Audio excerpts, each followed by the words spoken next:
오늘은 사사기 13장 12절에서 25절까지 말씀으로 하나님의 주신 능력이라는 제목으로 저와 여러분들이 은혜를 나누려고 합니다. 오늘은 사사 삼손에 대한 이야기죠. 삼손은 태어날 때부터 아이가 없는 가정에 태어났습니다.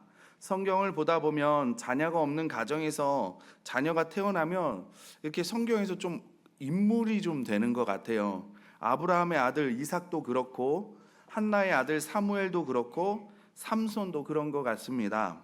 어떻게 보면 삼손은 하나님께서 딱 정하셔서 태어난 아들입니다.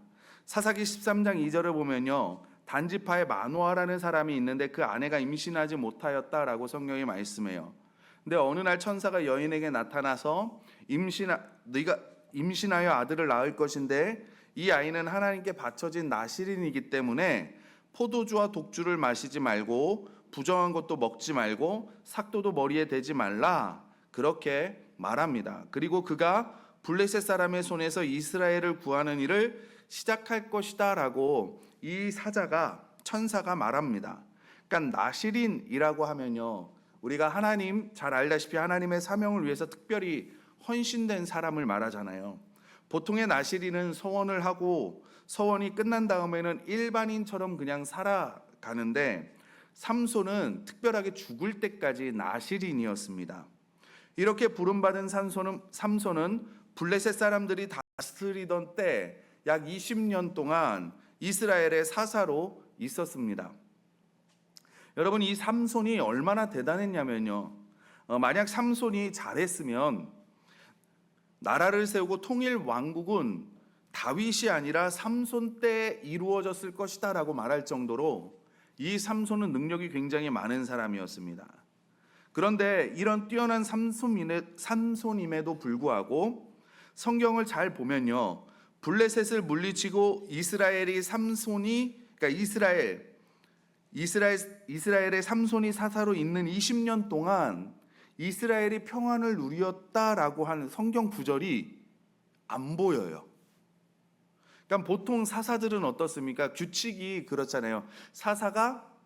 하나님이 사사를 세우시고 사사가 전쟁에서 이긴 다음에 사사가 40년 동안 20년 동안 15년 동안 이스라엘의 사사로 있음에 사사가 있는 동안 그 나라가 평안하였다, 이렇게 사사기가 기록되잖아요. 그런데 그런 평가가 삼손에는 없었다는 거예요. 그래서 삼손을 보면요, 그 어떤 사사보다 능력은 굉장히 많은데 그의 삶은 어떻게 보면 보통의 사사들보다 못한 삶을 산 것 같습니다. 뛰어난 능력이 있고 삼손에게는 뛰어난 가능성을 갖고 삼손이 가지고 있지만 삼손은 이것을 다 펼쳐보지도 못하고 죽은 사사로 기록되어져 있습니다. 오죽하면 삼손의 마지막 평가가 무엇입니까? 삼손이 죽을 때 죽인 자가 살아있을 때 죽인 자보다 더욱 많았더라. 그리고 삼손에 대한 평가가 끝나요. 여러분, 우리가 살다 보면 가끔 능력도 많고 똑똑하기도 하고 재능도 많은 사람들을 봐요. 근데 시간이 지난 다음에 보면 그 가지고 있는 능력이나 지혜나 지식이나 그런 것을 발휘하지 못하고 그냥 살아가는 사람을 봐요. 그리고 어떤 사람을 딱 만나보면 별 볼 일 없거든요. 저처럼 별 볼 일 없는데 자신의 능력을 뛰어넘는 것들을 감당하는 사람들을 우리가 발견을 하게 됩니다. 그래서 오늘은 우리가 어떻게 하면 주님께서 나에게 주신 능력을 온전히 활용할 수 있는지 우리가 그것을 말씀을 통해서 좀 살펴보려고 해요. 첫 번째로, 하나님께서 나에게 주신 능력을 아낌없이, 그러니까 그 능력을 다 발휘하려면요, 마음이 있어야 돼요. 마음이. 무슨 말이냐면 이런 욕구가 없는 사람은요, 아무리 큰 능력이 있어도 아무 일도 생기지 않습니다. 하나님이 주신 나에게 능력을 내가 정말 다 발휘하겠다, 한번 내가 그 능력을 한번 아낌없이 사용해 보겠다, 이런 욕구의 마음이 있어야 되는 거예요. 그런데 이런 욕구가 언제 생기는 줄 아십니까? 바로 분명한 목적이 있을 때 생긴다는 거예요. 그래서 많은 분들이 왜 능력이나 달란트를 발휘하지 못하고 살아가냐, 왜 하나님이 주신 능력을 제대로 다 활용하지 못하고 살아가냐 보면 인생의 목적을 잘못 잡아서 그럴 때가 많이 있습니다. 그러니까 예를 들면 결혼이에요, 결혼. 그러니까 제가 결혼한 지 어느덧 20년이 거의 다 돼갑니다. 큰일 날 뻔했습니다. 예, 예, 20년이 거의 다 돼갔거든요. 근데 요즘 결혼식을 보면 제가 어떤 생각이 드냐면 결혼식을 하려고 결혼을 하는 것 같아요. 무슨 말씀인지 이해하시죠? 결혼식을 정말 열심히 준비합니다. 그런데 결혼식은요, 한 30분이면 끝나요. 그것을 위해서 2, 3개월 정말 치열하게 준비를 해요. 싸우기도 하고 삐지기도 하고 전화도 안 받고 연락도 안 되고. 그런데 정작 20년, 30년을 살아야 할 결혼 생활은 준비하지 않습니다. 그래서 우리 영도교회는요, 결혼 예배학교처럼 커플의 삶을 준비하고 있습니다. 결혼 날짜가 딱 잡히면 결혼하기 6개월 전에 이제 성경적인 결혼 생활에 대해서 배워가면서 어떻게 하나님이 원하시는 가정은 어떤 가정이고 성경적인 가정은 어떤 것인가라는 준비하는 시간을 가지거든요. 우리가 성경적인 가정을 세워보자. 우리가 믿음의 가정을 세워보자. 그래서 그러는 건데, 그러니까 많은 사람들이 뭐냐면 결혼이 정말 좋은 건데 결혼식 목적이 거기에 대부분 다 있는 거예요. 그러니까 잘못된 목적이 하나님께서 우리에게 심어준 그 능력, 하나님이 여러분들 한 사람 한 사람에게 심어준 우리 성경적으로 용어로 쓰면 달란트를 개발할 시간도 없고 그런 여건도 되지 않는다라는 거죠. 그러니까 이것이 우리가 잘못된 목적을 잡아서 그렇다. 그리고 보면 우리가 요즘 많은 분들이 은퇴를 준비하라 이야기를 많이 해요. 노년을 준비하라고 이야기를 많이 합니다. 그리고 하는 말이 뭐냐면 나이 들어서 돈 없으면 서럽대요. 그래서 아직은 저는 잘 모르겠습니다. 정말 그러신지 나중에 제가 여쭤볼게요.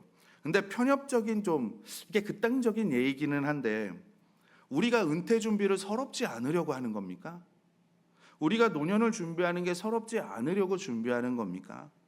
여기서 내 능력이나 이렇게 은퇴 준비나 노년 준비를 서럽지 않으려고 하는 사람에게 내 능력이나 달란트가 개발되고 늘어날 여지가 있겠냐는 거죠. 여러분, 하나님께서 저와 여러분을 세상에 보내셨을 때는 서럽지 않게 하려고 보내신 게 아니라는 거예요. 하나님께서 우리에게 사명을 주셨다면 우리의 인생의 목적을 서럽지 않은 인생을 살기 위해 두는 것이 아니라 사명을 이루기 위해서 살아갈 때 서럽지 않은 인생도 따라오는 거고 행복도 따라오는 거고 보람도 따라오는 거고요. 그리고 사명을 위해 달려갈 때 하나님께서 주시는 상급이 우리를 따라오지 않겠습니까? 좀 조심스러운 말이지만 제가 이렇게 할 수 있는 이유는 우리 교회는 안 계시기 때문에 우리 교회 성도님들은 일당 100이시잖아요. 그렇죠? 네.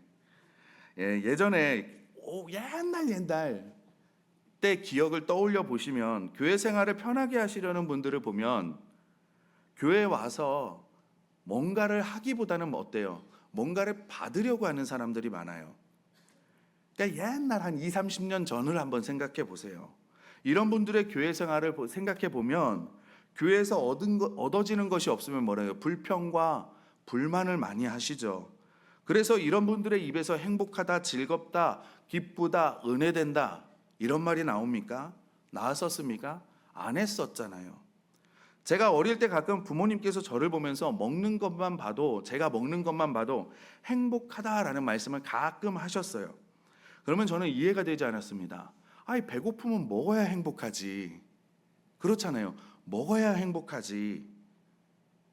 근데 제가 청년 사역을 하다 보니까 저희가 처음 결혼을 하고 약 20여 년 전에 결혼을 하고 청년부를 맡았는데 청년들이요 이렇게 수요예배 딱 끝나잖아요. 저희 집에 와요. 먹을 거를 바리바리 싸들고 옵니다. 그리고 먹어요. 그리고 자요. 신혼인데. 네. 그리고 금요기도회가 끝나잖아요. 그럼 또 먹을 걸 바리바리 싸들고 와요. 그리고 또 자요, 먹고. 아침에 출근할 때 같이 교회 가요. 그리고 봉사 열심히 한 다음에 또 따라서 집으로 와요. 그리고 또 먹고 다음날 교회를 가요. 주일이니까. 그러면 주일날 열심히 봉사를 해요. 그리고 또 따라와요. 그리고 또 먹어요. 자고 아침에 월요일날 새벽 예배를 가고 각자 집으로 흩어집니다. 그리고 수요일날 또 오는 거예요. 그렇게 해서 2주 만에 20kg 쌀이 모자라요. 그렇게 밥을 해대요. 정말 음식 만들어주느라고요. 밥솥 2개에 큰 솥 2개씩 막 하고 했거든요. 얼마 안 되는 사례비를 거의 음식에 다 썼던 것 같아요. 요즘 목장도 이렇게 하다 보면 잘 드세요. 청년들도 잘 먹고요. 음식을 하는 것이 수월하지만은 않아요. 솔직히 안 힘들다고 하면 거짓말이죠. 수고와 노력이 분명히 그 안에 있습니다. 근데 이렇게 청년들이나 이렇게 맛있게 먹는 모습을 보잖아요. 그러면 그 힘들었던 거, 수고했던 거가 아니라 굉장히 이렇게 뿌듯하고 굉장히 좋아요. 기분이 기뻐요. 그러면서 어릴 때 부모님께서 저에게 하신 말씀, 야, 나는 내가 먹는 것만 봐도, 아빠는 엄마는 내가 먹는 것만 봐도 행복해 라고 하시는 그 말씀을 조금은 이해하는 것 같아요. 여러분, 우리 목자 목녀분들 이런 행복의 고백이 나오지 않습니까? 물론 목자 목녀를 하다 보면 하나님께서 더 큰 것을 주시지만 이렇게 소소한 행복들, 그것이 보상같이 느껴질 때가 있어요. 하나님께서 잘하고 있다 꼭 말씀하시는 것 같습니다. 이건 목자 목녀를 해보지 않으면 누릴 수 없는 행복입니다. 한 영혼이 목장에 들어왔을 때 느껴지는 그 감격, 그 기대, 그 행복, 그 기쁨, 여러분 이건 어떻게 말로 표현할 수가 없어요. 이런 분명한 목적이 있는 삶이 있을 때 비로소 하나님께서 나에게 심어준 그 능력, 달란트를 개발하게 되고 발견하게 되고 실현하게 되는 줄 믿습니다. 그래서 그렇다면 내 삶에서 사명이란 하나님께서 어느 날 나에게 주시지 않아요. 물론 그럴 때도 있지만 그건 극히 드문 경우고요. 보통은 갑자기 주시기보다는 나의 일상에서 발견하게 됩니다. 그러니까 무슨 말이냐면 섭리에 대해서 제가 좀 다시 말씀드리는데, 이 섭리라는 의미가 집을 짓는다, 경영한다라는 의미를 가지고 있다고 했잖아요. 그래서 하나님의 능력과 하나님의 방법과 하나님의 뜻으로 어떤 일을 경영하는 것을, 어떤 일을 하나님이 뜻하시는 것을 이루어가는 것을 섭리라고 했는데, 우리가 집을 지을 때 그냥 짓습니까? 고층 건물, 그리고 큰 건물일수록 치밀하게 계획하고 설계하고 집을 지어요. 그냥 대충 뚝딱뚝딱 짓는 사람은 없습니다. 그러면 우리가 하나님의 섭리 가운데 있다면, 우리의 능력이나 달란트가 하나님이 어느 날 옛다 하고 주시겠습니까? 아니면 하나님께서 이미 우리 안에 심어 놓으시고 그것이 발견되어지게끔 하시겠습니까? 하나님께서 우리에게 이미 준 것을 우리가 발견하는 게 더 설득력 있지 않습니까? 그래서 하나님이 지금 나에게 주신 일을 성실하게 행하다 보면 하나님께서 그 다음에 조금 더 큰 일을 나에게 맡기시고, 그 일을 성실하게 또 하다 보면 더 큰 일을 맡기시고, 그렇게 세월이 살아온 길을 돌아보면 하나님께서 나를 이 목적을 위해서 쓰고 계셨다는 것이 눈에 들어오고, 이제는 알 수 있는 거죠. 하나님이 나를 이렇게 쓰셨구나, 그러면 나를 이렇게 쓰기를 원하시는구나 라는 것을 우리가 그 사명을 발견하게 된다는 겁니다. 그러니까 사명을 발견하는 가장 기본적인 뭐냐면, 지금 오늘 하나님께서 나에게 주신 그 일상 가운데 내가 최선을 다하는 거예요. 어떤 분은 제 사명이 무엇입니까? 라고 기도하면서 아무것도 안 하시는 분도 계세요. 물론 그렇게 기도해서 하나님이 가르쳐 주실 때도 있습니다. 그런데 그건 극히 드물고요. 대부분은 일상에서 주어진 일들을 최선을 다하다 보면 그 사명들이 발견되어지는 거예요. 여러분, 예로 사무엘의 어머니인 한나를 보면 아들이 없어서 그렇게 성전에서 울면서 기도하잖아요. 아들이 없기 때문에. 기도 제목이 뭐겠어요? 기도 내용이 하나님, 나 아들 주십시오. 나 너무나 서럽습니다. 하나님, 나 지금 아들이 필요합니다. 그래야 내가 이렇게 무시받는 거, 부인 나에게 무시받는 거, 이 가정에서 내가 왕따처럼 좀 떨어져 있는 거, 왕따 대우를 받는 거, 내가 여기서 서러움 받는 거, 모욕 받는 거, 이거 다 한 번에 뒤집을 수 있는 방법은 하나님 나에게 아들 주시는 거예요 라고 기도하지 않았겠어요?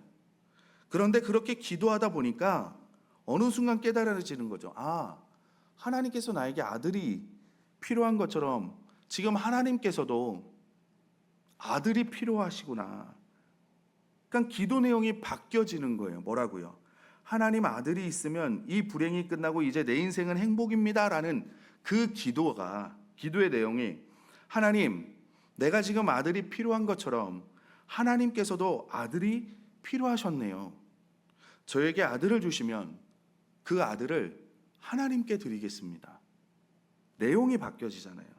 그래서 주어진 일에 최선을 다할 때 대부분 많은 분들이 사명을 발견하게 되더라는 거죠. 그래서 지금 주신 일을 열심히 최선을 다하면 하나님께서 조금 더 큰 일을 주시고, 그것을 또 열심히 하면 더 큰 일을 주시고, 그러다가 내 사명을 발견하게 되는 것입니다. 그러므로 어떤 일을 할 때 끝난 후에는 개선할 점이 없는가 찾아보고, 우리가 이렇게 주님의 일을 감당할 때 하나님께서 우리 영도교회를 통해서 분명히 놀라운 일들을 이루어 주실 줄 믿습니다. 두 번째는 뭐냐면 자신의 신분을 내가 알아야 된다는 거예요. 삼손은 많은 능력을 가졌으면서도 그 능력을 온전히 쓰지 못한 이유는 뭐냐면 자신의 신분에 대한 그런 의식이 없는 거예요. 성경을 보면 나실인에게 금하는 세 가지가 있죠. 오늘 본문에도 나왔지만 뭐예요? 포도주나 독주를 마시면 안 돼요. 그러니까 포도나무 열매로 만들어진 모든 것들은 먹으면 안 됩니다. 그리고 또 하나는 뭐냐면 부정한 것을 먹거나 가까이 하면 안 돼요. 그리고 세 번째는 뭐냐면 머리카락을 자르면 안 됩니다. 그러니까 여기서 두 번째 부정한 것은 뭐예요? 죽은 것을 말하는 거죠. 그러니까 사람의 시체나 아니면 동물의 사체 뭐 이런 것들, 그런 거를 가까이 하면 안 돼요. 그런데 우리가 삼손에 대해서 잘 아는데 어떻습니까? 삼손은 머리카락만 안 잘랐지 동물의 시체를 만지는 것에 거리낌이 없었죠. 길을 가다 보니 자기가 죽인 사자의 몸에서 꿀이 있는 것을 발견을 해요. 그러니까 아무 거침없이 그 꿀을 가져다가 부모님에게 드리잖아요. 또 독주를 마시는 거에 있어서 삼손은 절대 꺼리낌을 받지 않습니다. 그러다 술 취해서 실수를 범하죠. 삼손은 자신이 뭐예요? 나실인이라는 그 사실에 자각이 없는 거예요. 그런데 삼손뿐이겠습니까? 우리는 어떻습니까? 우리가 교회에서 내가 하나님의 자녀임에 얼마나 큰 은혜를 받습니까? 내가 그와 같이 버려지지 않고 이제는 하나님을 아버지라 부를 수 있는 하나님의 자녀가 되었다는 것에 우리가 큰 은혜를 받지만 일상을 살 때 내가 하나님의 자녀임을 자각하고 의식하며 우리가 살아갈 때가 얼마나 많냐는 거죠. 디모데후서는 우리를 그리스도의 군사라고까지 이야기를 합니다. 마태복음 5장은 너희는 세상의 빛이다, 너희는 세상의 소금이다 라고까지 말을 해요. 여러분, 어두운 세상의 빛과 같은 존재로 우리가 살아야 됩니다. 우리가 소금이니까 맛을 잃은 곳에 맛을 내게 해야 하고, 부패한 세상을 우리가 소금의 사명으로 정결하게 해야 됩니다. 이것이 저와 여러분의 사명인 거예요. 하나님이 주신. 그런데 이 사명에 대한 자각을 하지 않고 의식을 하지 않고 우리가 계속 생각을 하지 않으니까 우리가 세상을 좀 살다가 조금만 어두움이 오면 뭐라 그래요? 어두워서 못 살겠다. 어두워서 어떻게 하냐.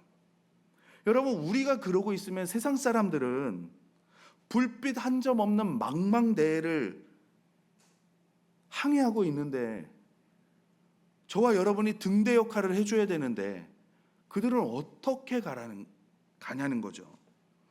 그리고 또 세상이 너무 악해서 못 살겠다는 거예요.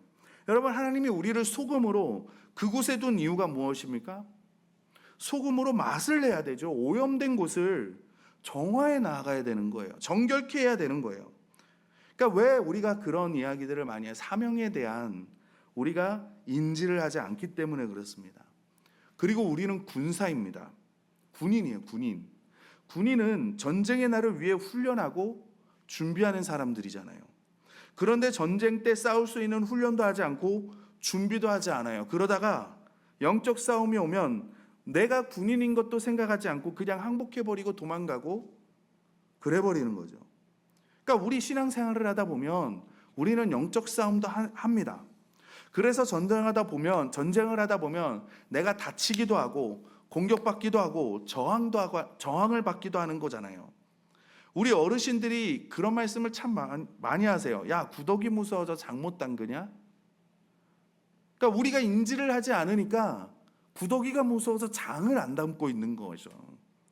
우리 안에 있는 달란트나 능력이 저절로 발견되어지는 것이 아니라 무슨 말이냐면 군인으로서 우리가 싸우다 보면 이게 능력이 개발이 되고 향상이 된다는 거예요. 여러분, 세상에서도 군대 갔다 오면 끝나지 않아요. 군대를 갔다 오면 7년 동안 동원 예비군이다 해서 국가에서 매년 부릅니다. 2박 3일. 그리고 그 7년이 끝나면 40세 때까지 민방위 훈련을 또 받아요. 근데 작년인가 저보고 민방위 훈련을 나오라는 거예요. 주민자치센터에서. 그래서 제가 그랬어요. 나 나이 많다. 민방위 훈련 받을 나이가 아니다. 내가 끝난 지가 언젠데 지금 민방위 훈련을 받으러 나오라고 합니까? 그러니까 거기서 뭐라 그러냐면 우리 상도 사동에 대형 운전 면허증을 가지고 있는 사람이 딱 4명인데 박성진 님이 그 중에 한 분이십니다. 그래서 꼭 참여를 하셔야 돼요. 라고 말하는 거예요. 저보고 나오래요.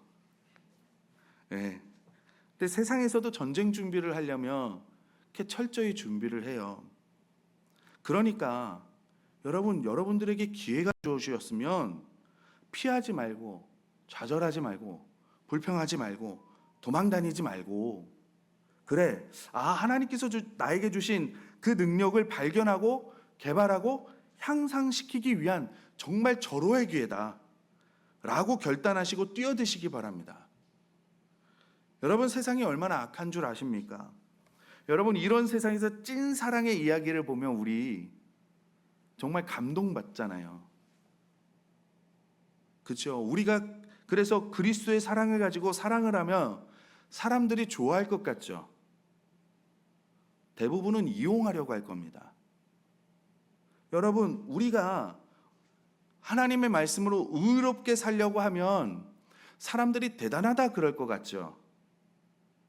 그러면 세상 사람들은 뭐라고 하는지 아십니까? 너만 잘났냐? 뭘 그렇게 유별나게 그래? 아마 그럴 겁니다. 우리가 차를 타고 가면, 우리가 비행기를 타면 쭉쭉쭉쭉 앞으로 나아가지만 그 반대로 뭐예요? 바람에 대한 저항이 심해지잖아요. 그것처럼 우리가 사명을 완수하기 위해서 최선을 다하잖아요. 그러면 우리가 그 사명을 완수하기 위해 최선을 다하는 것만큼 저항이 생길 겁니다. 직장에서 하나님의 뜻대로 하려고 해보고, 사업을 할 때도 주님의 뜻대로 하려고 하고, 가정에서도 주님의 뜻대로 하려고 하고, 그러면 분명히 저항이 올 거예요. 그러니까 우리가 어떻게 해야 돼요? 뱀같이 지혜롭고 비둘기처럼 순결하게 해야 됩니다. 그러다 보면 발견하게 되실 것이고 개발하게 되실 것이고 여러분의 능력이 향상될 줄 믿습니다. 그리고 세 번째는 뭐냐면 나의 약점을 알아야 된다는 거예요. 여러분, 우리 삼손에 대한 이야기는 너무나 잘 아시니까 삼손의 약점은 무엇입니까? 삼손의 약점 뭐일 것 같으세요? 여자잖아요. 그렇죠? 삼손의 약점은 여자예요. 여자 때문에 비참한 인생을 삽니다. 근데 저와 여러분에게도 약점이 있어요. 어떤 분들은 급한 성격일 것이고, 어떤 분들은 물질일 것이고, 어떤 분들은 권력일 것이고, 어떤 분들은 명예일 것이고, 자존심일 것이고, 공부일 수도 있어요. 이게 약점입니다. 대단한 사람이라고 했는데 우리가 봐도 너무나 어이없는 것에 무너지는 걸 볼 때가 간혹 있잖아요. 막 굉장히 세상 말로 커리어를 잘 쌓아놓으셨는데 고생하시면서 그러니까 작은 거 하나 때문에 그 모든 것들이 폭삭 무너지는 것들을 우리는 세상에서 간혹 발견을 하게 돼요. 그래서 우리가 할 수 있는 건 뭐냐면 나의 약점이 노출되지 않도록 하는 거거든요. 술이 약점인 사람은 술 근처에 안 가야죠. 술 냄새도 안 맡아야죠. 그러지 않아요? 노름이 약점인 사람은 어때요? 절대 가까이 가면 안 되죠. 여자가 약점인 사람은요, 여자와 단둘이 있으면 안 되겠죠. 너무나 단순한 진리 아닙니까? 다른 이들은 아무 영향이 없어요. 저 같은 사람 막 술 많이 마시는데 중간에 딱 갖다 놔 보세요. 여러분 노름 많이 하는, 아니 저기 정성 카지노에 저를 갖다 놔 보세요. 아니면 담배 연기 자욱한 곳에 저를 갖다 놔 보세요. 저는 아마 술 많이 마시는 데 가도 콜라만 계속 마실 거예요. 사이다나. 그리고 머리만 아프지 아무 저에게는 영향이 없는 거예요. 그러나 저에게 약점이 되는 것은 뭐예요? 그것에 가까이 가면 저는 내가 깨어있지 않으면, 깜빡하면 넘어지는 거죠. 그래서 하나님께서 교회 공동체를 만들어 주신 겁니다. 함께 하라고요. 아무래도 혼자보다 두 사람이 낫잖아요. 두 사람보다 세 사람이 낫고, 배지장도 두 사람이 들면 가벼워지는데, 이런 약점과의 싸움에서 누군가가 옆에서 보호해주면 얼마나 좋습니까? 이런 관점에서 가장 가까운 공동체가 어디겠습니까? 부부예요, 부부. 여러분, 남편과 부인은 싸우라고 붙여주신 게 아니에요. 남편을 흔히 로또라고 말씀하지 마세요. 안 맞는다고. 평생 안 맞아. 막 이러면서 내 남편은 로또야 그러지 마세요. 그렇게 말씀하시는 분들이 있는데, 여러분, 나하고 같으면 안 싸울 것 같으십니까? 아동 심리학에 보면 자녀가 이렇게 여러 명이 있잖아요. 자녀가 여러 명이 있는데 내가 가장 많이 혼내는 자녀가 누군지 아십니까? 나하고 닮은 자녀예요. 부부가 닮아봐요. 그 밑에 있는 자녀들은 죽어나는 거죠. 너무 똑같잖아. 모든 자녀들이 나하고 닮아서. 그러면 그 아이들은 계속 혼나야 돼요. 아이러니 아닙니까? 내가 사랑해서 낳는데. 하나님께서 보통은 부부를 안 맞게 붙여주시는 것 같아요. 왜 그렇습니까? 돕는 배필이기 때문에 그래요. 돕는 배필. 그러니까 저를 예를 들면, 저희 부부를 예를 들면, 저는 스타일이 어떤 스타일이냐면 일이 끝나면 치우는 스타일이에요. 일이 끝나야 치워요. 근데 집사람은요, 뭐 하나 하면 치우고, 뭐 하나 하면 치우고, 뭐 하나 하면 치우고 계속 그러거든요. 그래서 예를 들어서 설교 준비를 하잖아요. 그러면 저는 책상 위에 책을 쫙 펼칩니다. 그리고 2일이고 3일이고 4일이고 설교 끝날 때까지 이걸 치우지 않아요. 절대 안 치웁니다. 근데 저희 아내는 어떤 스타일이냐면 쫙 펼쳐놓고, 예를 들어서 설교 준비를 한다 그러면 설교 준비를 하다가 일어나면서 치워요. 그리고 다시 다 꽂아. 그리고 볼일 보고 와가지고 다시 또 쫙 펴고 또 이렇게 하던가, 아니면 한 권 보고 접어서 놓고 한 권 보고 접어서 놓고, 이런 스타일이에요. 근데 만약 제 아내가 저하고 똑같은 스타일이면 저희 집이 어떻겠습니까?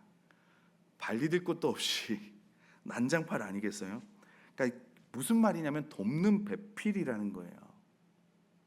돕는 배필이라는 사명이 생기면요, 그 다음은 뭐가 되겠습니까? 무엇을 도와줄까가 되는 거잖아요. 내 아내를 무엇을 도와줄까? 내 남편을 무엇을 도와줄까? 어떻게 하면 내 아내를 성공시켜줄까? 어떻게 하면 내 남편을 성공시켜줄까? 그러면서 도와주는 거잖아요.